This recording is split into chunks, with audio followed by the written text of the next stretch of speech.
చర్యలు తీసుకుంటాము.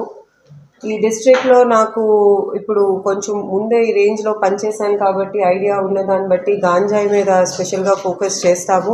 ఈ డిస్ట్రిక్ట్ త్రూ ఎక్కువ ట్రాన్స్పోర్టేషన్ ఉందని చెప్తున్నారు. సో దాని మీద స్పెషల్గా నిఘా పెట్టి how can we further improve it అనేది వర్క్ చేస్తాము.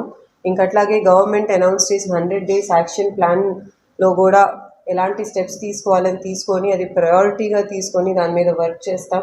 అది కాకుండా మహిళలు పిల్లలు రక్షణ కోసం కూడా ప్రత్యేకంగా నిఘా పెడతాం జరుగుతుంది. ఇది కాకుండా మొత్తం జిల్లా పోలీస్ యంత్రాంగం కూడా ఇంకా నేను కూడా ఎప్పుడు కూడా ప్రజలకి అందుబాటులో ఉంటాము. ఎప్పుడు ఎనీ డే వాళ్ళకి ఏదైనా ఇష్యూ ఉంటే ఫస్ట్ హాఫ్లో వాళ్ళు డిపిఓకి వచ్చి నన్ను కలిసి చెప్పొచ్చు. అదర్వైజ్ మండే గ్రీవెన్స్లో కూడా పర్సనల్గా వీ విల్ టేక్ గ్రీవెన్సెస్. అట్లాగే ఎవ్రీ పోలీస్ స్టేషన్లో కూడా పిటిషనర్స్ గ్రీవెన్సెస్ని ఇమీడియట్గా రిడ్రెసల్ చేయాలి, వచ్చిన వాళ్ళతో సరిగ్గా బిహేవ్ చేసి వాళ్ళ ప్రాబ్లమ్ సాల్వ్ చేయాలి అనే దానికోసమే చర్యలు తీసుకుంటాము. దీనికోసం డిస్ట్రిక్ట్లో అందరు కోఆపరేషన్ కోసం రిక్వెస్ట్ చేస్తున్నాము. ప్రెస్ అలాగే మిగతా స్టేక్ హోల్డర్స్ ఏనా నాన్ గవర్నమెంట్ ఆర్గనైజేషన్స్ ఎవరు కూడా అందరు కోఆపరేషన్తో డిస్ట్రిక్ట్లో law and order and security ensure చేస్తానికి చర్యలు తీసుకుంటాం. Anybody has anything to ask or any suggestions, please welcome.